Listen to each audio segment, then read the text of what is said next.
into it. Electric Apricot from the year 2006.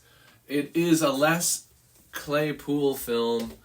For those who aren't familiar, Les Claypool is the primary, if not the, I think the only songwriter for Primus. Correct me if I'm wrong, but I think he's at least the main one, if not the only one. And he's in this movie. This movie is a mockumentary. It's about a Fish type band or Grateful Dead kind of jam band that's fictional. This Electric Apricot. I keep wanting to say Fancy Apricot, but it's Electric Apricot. And they do this very well. They lampoon it. It is a National Lampoon movie. They lampoon that genre very well. Dylan has said, and I think that's probably true, but I really love this movie.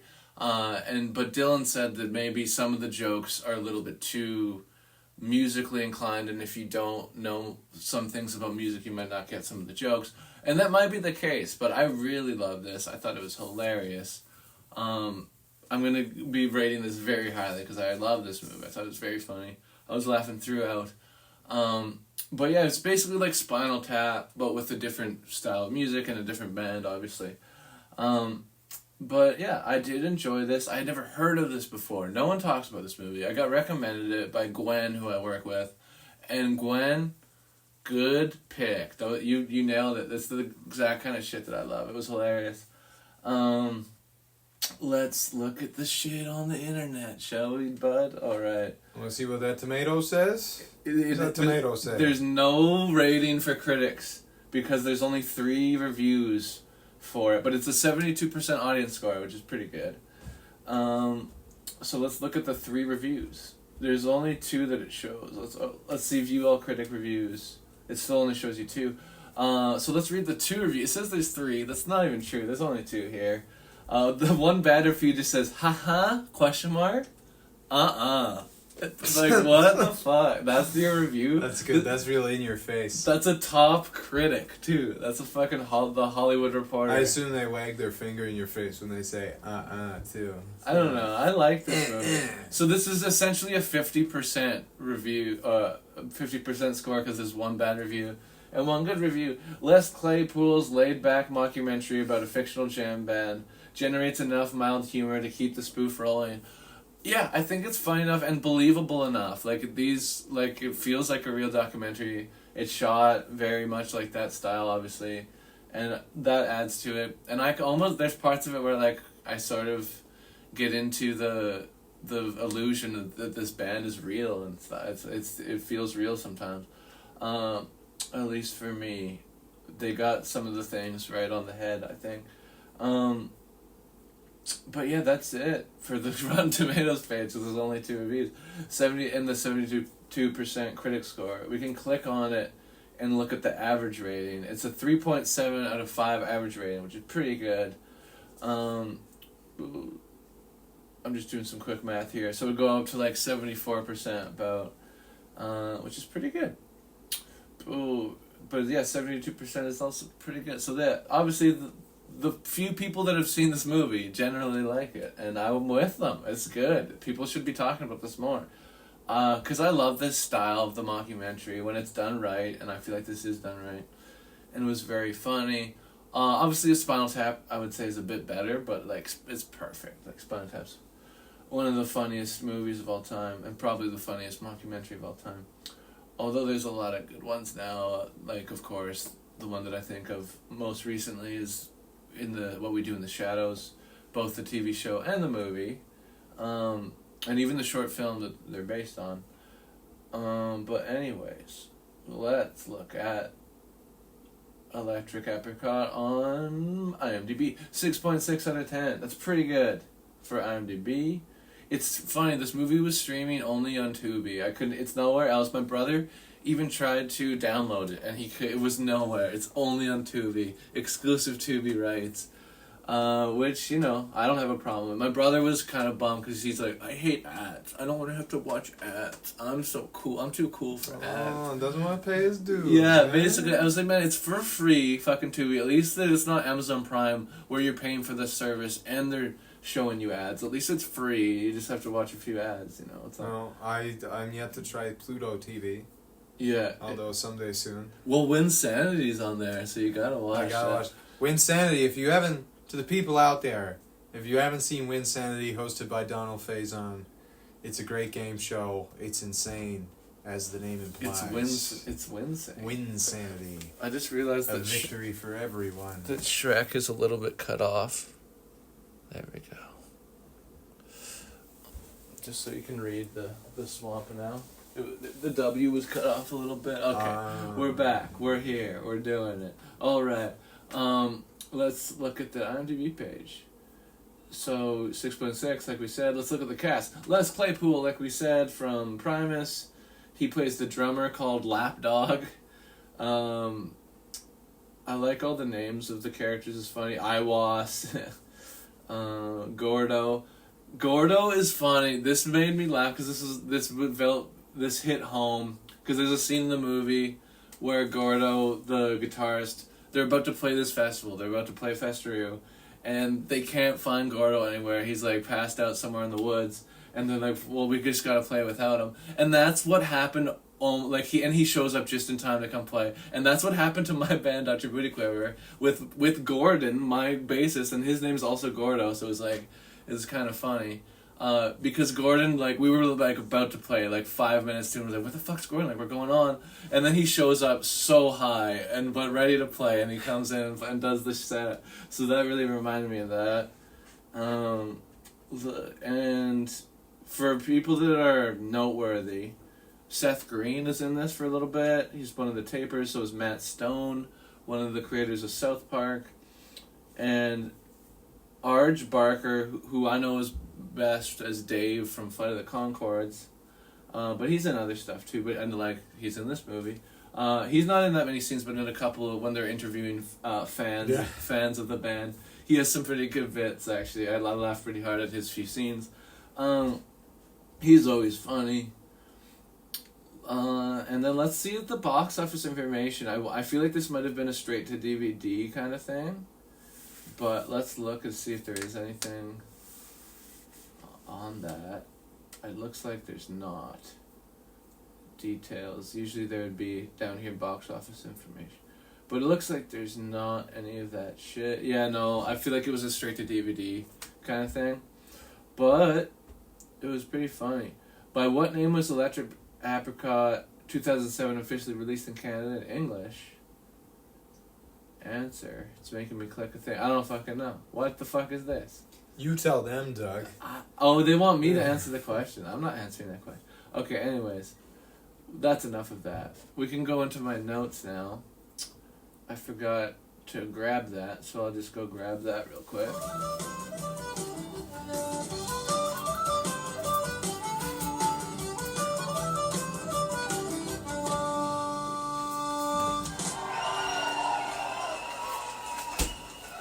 Oh, you got the do. Oh, so got the do, because that's how we do. Alright, I have a little sip for good luck. Quick sip, keep it healthy. Cheers, Doug. And nice. We could actually cheers. You have a cup too. Alright. Well, I got a bottle, but, container of fluid. Right? Anyway, let's get back to business here. Whoa, what the fuck did I do? Watch Napoleon. I already watched it. We saw it in the theater. Let's talk about these notes. Alright. They delivered my soda stream. Thank goodness. Alright, good job everybody. Now, Electric Apricot notes. I like how they show real bands exist. I like how Fish is involved in the movie a little bit too. I enjoyed that aspect of it. My second note is this is funny already because I didn't think it was going to be this funny, but it started making me laugh right off the bat. My next note is, we already said this, but Dave from Flight of the Conchords is in this. Seth Green and Matt Stone, already said all that, but it's in the notes, so I'm saying it again. And $12 is an interesting cover price. I noticed one of their shows was $12. I thought that was kind of a sort of Easter egg for for people who go to a lot of shows or play shows in the small bars, because usually it's like $10 or like $5 or $15 or something even like that. But it's kind of funny to have one for $12. Some edits. This is one of my negative notes in the movie. It's mostly been positive so far, but this is a minor thing. But it's still, some of the edits feel a little bit abrupt, and I think that it was kind of the style of editing of documentaries at that time, so it kind of makes sense. But it still felt a little jarring to me at times. Jerry Garcia tortilla, that part was pretty funny when he has the tortilla that looks like Jerry Garcia. I like that. And then I also like another Garcia related note, when the bartender disrespects Jerry Garcia, and then the guy just goes and punches him in the face and walks away. I like that part. Gordo's one of my favorite characters in it, although Les Claypool's hilarious too. Everyone's pretty good in this. I have no complaints for the acting. I'd say it's pretty solid for this style. G3 and G5 Macs. I'm a Mac guy, and I grew up with Mac computers. And they had the G3, I noticed, like the bubble one with the plastic, the different multicolored ones, and then an orange one. But they also had a G5 later. And I just thought it was interesting that there was no G4. They don't have that in the middle. They skipped right to 5. But to be fair, a lot of people didn't. That G4 was less popular than both those ones because it was kind of weird. It was like the screen was on like a rod and it could like move around on a ball. It was kind of weird, but it would look cool. That was always the idea with Mac computers. Anyway, that was my side tangent on Macs. I just like Macs, and I saw Macs in this. This line. This was funny. We're making musical honey, and we're the beehive. And stuff. I love that shit. It's so funny.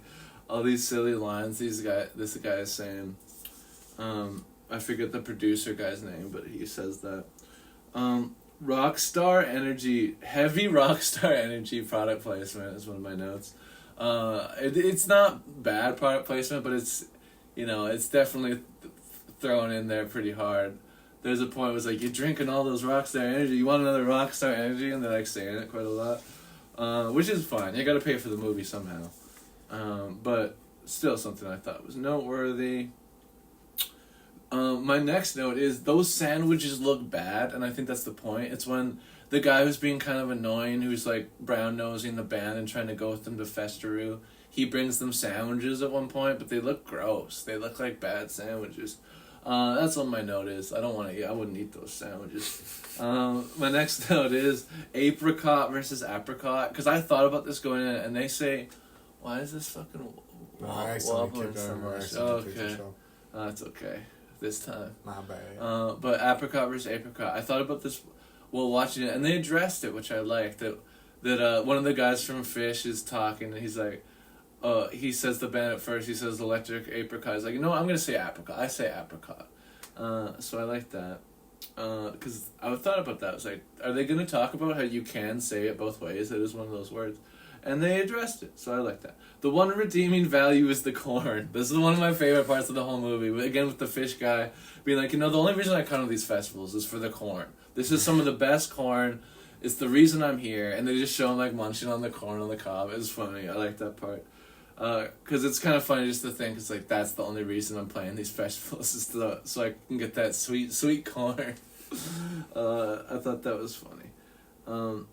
My next note is George Bush toilet paper, and my the only reason I put this down as a note is because my dad has that toilet paper. He has a roll of it. It's like one of his prized possessions.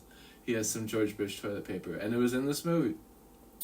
And I bet my dad saw that, because he watched this movie too, and I bet he saw that and was like, I got that. Anyway, should have brought his own food if he can't eat anything at the festival. One of the characters, one of the guys in the band, they go to Festeroo, and he's like, I can't fucking eat anything. And I get that the point of it is to lead up to a joke where he's like, all I've eaten is wheatgrass, which is kind of funny, but it's like, he should have known what was going to be there. He should have brought food, but if he has so many dietary restrictions, he should know he'd probably have to bring something. But, again, it was funny, so I'll sort of at least half let it slide. Eat anything. Oh, no, that's not a note. That's half of the other note. Rhymes, Burning. Okay, you like the Burning Man song. That's a part of the movie that's pretty funny. Hey, are you coming to Burning Man? Wanna win the cosmic flan? Yeah, I like the rhymes Burning Man with cosmic flan. I like that line in it. One part in one of their performances where it sounds like it's going to be the end of the song. Yeah, and then it just hey, keeps are you going to... and going and going. Because that's that style of music too, so they definitely... But I wonder with that, like, were the people in the live performances, were they aware that this is a joke? I wonder. Or are they people who actually enjoy this shit? That's a good. That's a good question. Because they did seem authentic. Like, it was done very well in that respect. I mean, like, I could enjoy it for like the comedic value of it if I went to a club and then I finally picked up on it. I'd be like, have they just said, "Hey, are you coming to Burning Man?" over and over again? Because that's so genius. It's pretty fucking funny.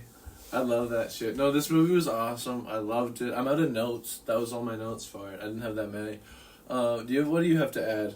Go for it. Yeah, I think the only thing was what you said at the beginning, where I kind of said, like, I feel like some people would be really lost on some of the jokes. Yeah, that's fair. I get that.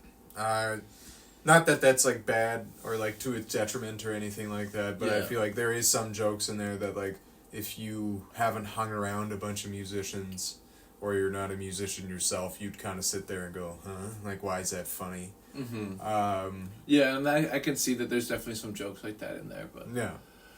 And then, otherwise, like, really, really funny. A lot funnier than I would expect. Yeah, I thought it wasn't going to be as funny. Even though I know from, like, being a fan of Primus that, like, Les Claypool is a really funny guy if you listen to the music and even see the imagery in their music videos and stuff like that. Everything's pretty funny and pretty wacky and goofy. Mm-hmm. I could go on synonyms of, like, wacky, goofy. He's a wacky guy. That Les ridiculous. But yeah, no. Very funny, and, like, everybody who was in the supporting cast was also really funny as well. It was solid. The guy who played the bassist really, really made me laugh. Yeah, I always forget the character's name. But, yeah, he was fun. I know who you're talking about. Well, yeah, there's a funny bit where they're talking about how he is shining a flashlight in people's faces. Yeah. And they're not on time, and they have to sing the two keys of the song. Oh, Hugh's saying, what the shit's going on in Fucktown? Hugh, do you want to come on Discord and talk about this movie? You've seen it. Come on, baby! Hugh, get on the Discord. Talk to me. Get in the Movie Talk voice channel. It's Discord, it didn't work. But we're talking about Electric Apricot. Ew. Yeah, you've seen this movie. Yeah, you want to talk about it with us real quick? Come in, share your thoughts. Share your thoughts, Father Hugh. Father Hugh. Daddy. Hugh. Daddy. No, but it was really funny. Yeah, I like this movie a lot. I thought it was great. No, I gotta do shit. Okay, that's fair, Hugh. I feel like Hitler at Waterloo. That's one of the lines in the movie. And another one that Hugh liked was the hi-hat is like asparagus. It was funny because he's comparing. It's like you see the snares like your potatoes and the bass is like the meat, and maybe the hi-hat's like asparagus or something. It's pretty funny. But fair enough, Hugh. Thanks for popping in at all. Do the shit you gotta do. I'm gonna end this one then, because I'm out of shit. Unless you got more to say. Then you can keep going, of course. But if not, we're gonna rate it. Let's rate it. Okay, I'm gonna give this probably higher than Dylan's gonna give it, because I really, really loved it. I'm gonna give it a crazy high rating. This is up there with Roadhouse for me, and you know how I love Roadhouse? Yeah, this is, I know they're not related at all, but like, that, like, just quality of how much I enjoyed the movie level. You know what I'm saying? I'm gonna give this like a 9.6. I loved it. It was so funny. Very few negatives on it. Just nitpicks, really, that I already mentioned. So I'm not gonna fucking go into it again. Did you hear him, people?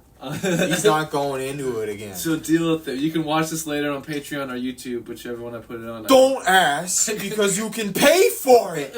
Or get later. It might be for free on YouTube. I don't know yet. Oh, okay. I pick one. I do 2 reviews. One of them goes on Patreon. One of them goes on YouTube. You can watch it later, and he can explain it to you later, for free. Why no more streams for a while? It's lagging, but could be my Wi-Fi. It's not lagging for us, so I think it is you, Huey. No streams for a while because getting ready for the tour. I gotta just put all my time into this shit. And I gotta mail shit to Brazil. That's just probably, it's probably stressing me out more than it should. I'm sure I can figure it out. But you know, I haven't mailed anything in like fucking years. The last thing I mailed was my Volcano back to the manufacturer, and that was scary, but we did it. Anyways, this is the end of this review. So we rated it. Dylan gave it 7.5 out of 10, which is pretty good for Dylan ratings, and mine's 9.6 because I'm a crazy bitch, and I thought this was very, very good. I thought it was so funny, man. But yeah, for the mockumentary style, I just thought it was really good, and honestly close to Spinal Tap in my opinion. Not as good, but close to that level of comedy, to that level of goodness. But yeah, Electric Apricot, 7.5 out of 10 Dills, 9.6 out of 10 Ducks. Hold it up still.